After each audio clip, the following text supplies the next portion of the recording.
ولا نبي بعده أبدا. أما بعد فأعوذ بالله من الشيطان الرجيم. بسم الله الرحمن الرحيم.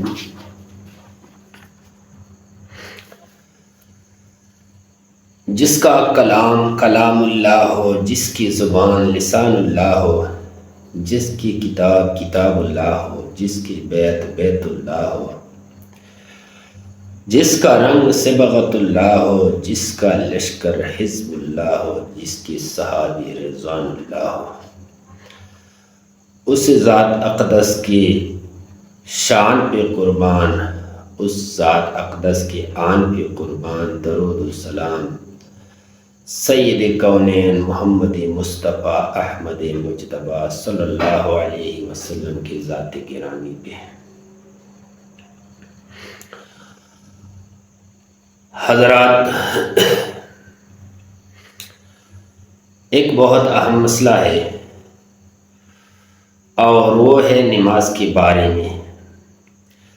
اکثر لوگ سوال کرتے ہیں کہ بھائی نماز میں طریقہ کار جو ڈھانچہ ہے نا وہ آپ بیان کریں، اس کا طریقہ کار کیا ہے، کس طرح کھڑے ہونا ہے، کس طرح نماز ادا کرنا ہے، کس طریقے سے جو ہے نا نماز کو قائم کرنا ہے۔ نماز قائم کرنا قرآن میں لفظ اور عربی میں استعمال ہوتا ہے قیام و اقیم الصلاۃ، قائم کرنا۔ نماز قائم کرنا یہ ہے کہ نماز کو کھڑا کرنا ہے، سیدھا کرنا ہے، ہر ادا، ہر انداز، ہر رکن صحیح طریقے سے ادا کرنا ہے۔ سب سے پہلے بات یہ ہے کہ سب سے پہلے نماز کے لیے جو نیت کرنا ہے نا، اس کے بارے میں ہے نیت۔ ایک ہے اقرار اور ایک ہے نیت۔ نیت دل کے پکی ارادے کو کہتی ہے اور اقرار جو ہے نا وہ زبان کے الفاظوں کو کہتی ہے۔ نماز میں نیت ہے، اقرار نہیں ہے۔ کسی بھی حدیث میں نہیں ہے کہ اتنے رکعت نماز ادا کرتا ہو، اس ٹائم پہ فلان امام کی پیچھے منہ کعبے کی طرف کرتا ہو، یہ کسی کتاب میں نہیں ہے، نہ کسی ضعیف روایت میں ہے اور نہ کسی قوی روایت میں، کسی میں نہیں ہے۔ تو نیت جو ہے نا دل کے ارادے کو کہتی ہے، اور نیت وہ ہے کہ جب بندہ وضو کرتا ہے، وضو کے بعد یہ ارادہ ہے کہ میں نے سنتے پڑھنا ہے، فرض پڑھنا ہے، سارا کچھ کرنا ہے۔ تو نیت زبان سے کہنے کی کوئی دلیل نہیں ہے، اور نیت کا جو ہے نا دل سے ارادہ جو ہے نا کرنا ہے۔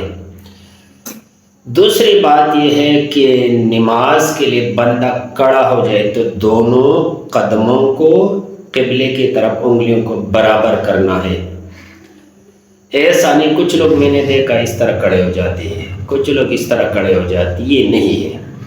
اچھا، حدیث پاک میں ہے کہ بھائی کندھے سے کندھا ملانا اور قدم سے قدم ملانا، پاؤں سے پاؤں ملانا اور کندھے سے کندھا ملانا۔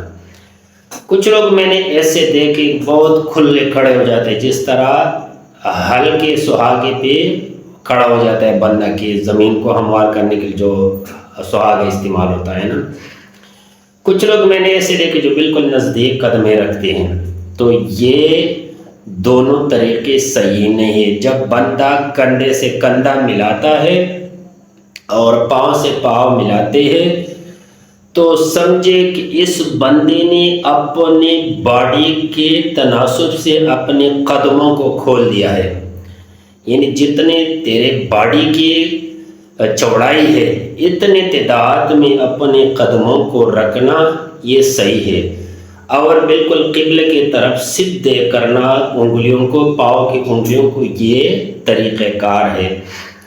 دوسری بات یہ ہے کہ تکبیر اللہ یا تکبیر تحریمہ یہ ادا کرنا، پہلے ہاتھ اٹھانا ہے، اس کے بعد اللہ اکبر کہنا ہے۔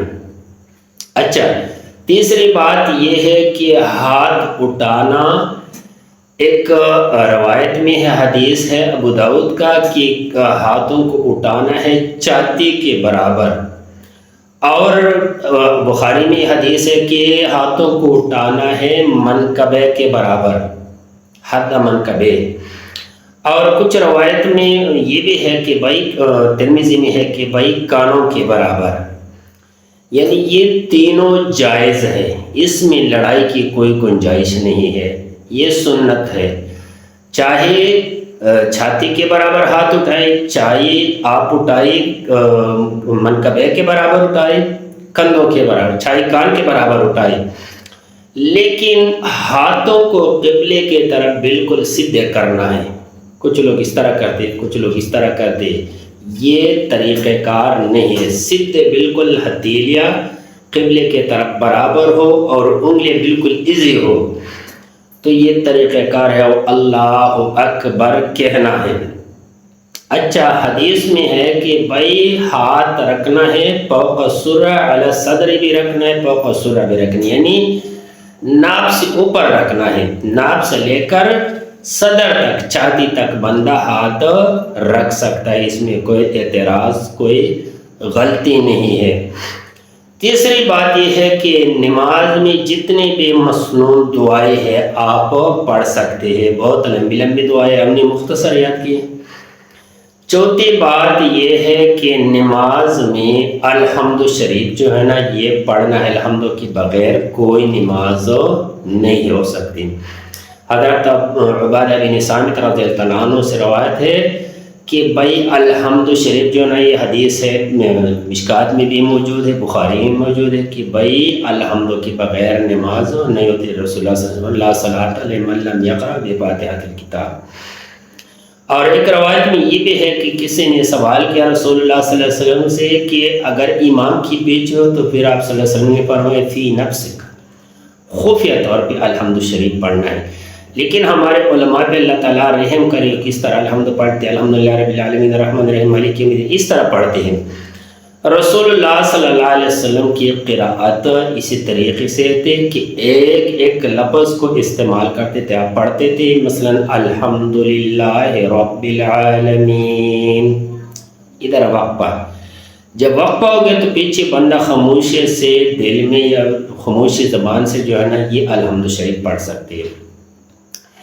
اس کے بعد چوتھی بات یہ ہے کہ رکوع برابر کرنے، بالکل سیدھے، سر بھی اوپر نہ ہو نہ نیچے ہو، اور دڑ برابر ہو کہ پانی کا بھرا ہوا کولا یا کپ آپ کی کمر پہ کوئی بندہ رکھ لے اور اس سے پانی نہ وٹے نہ ڈولے۔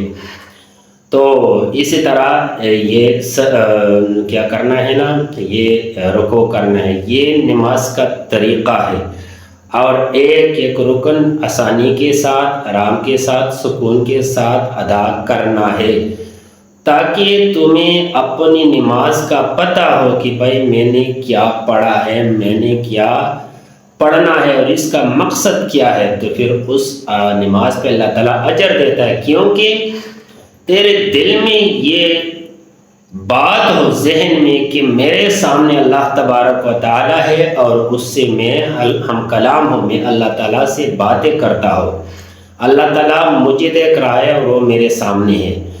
تو اس نیت سے ہر رکن، ہر لفظ دھیان سے پڑھنا ہے، تو اس پہ اللہ تبارک و تعالیٰ مکمل اجر دیتا ہے۔ تو میرے بھائی یہ نماز کے بارے میں ہو گیا، اور یہ نماز میں مکمل تفصیل، اور انشاءاللہ میں نے کئی آگے ویڈیو بھی اس طرح بنائی ہے جو ہے نا، یہ ہر جمعے کے تقریر میں میں یہ سوال کے جوابات بھی دیتا ہوں، اور آپ ہماری جو ہے نا ویڈیو جو ہے نا آپ دیکھتے رہتے ہیں اور کمنٹس میں بھی آتے ہیں، لیکن اس سے فائدہ اٹھانا چاہیے کہ اس سے کسی انسان کو فائدہ ہو، کیونکہ قیامت والے دن سب سے پہلے سوال جواب نماز کا ہوگا۔ اگر نماز غلط نکلا تو پھر سب کچھ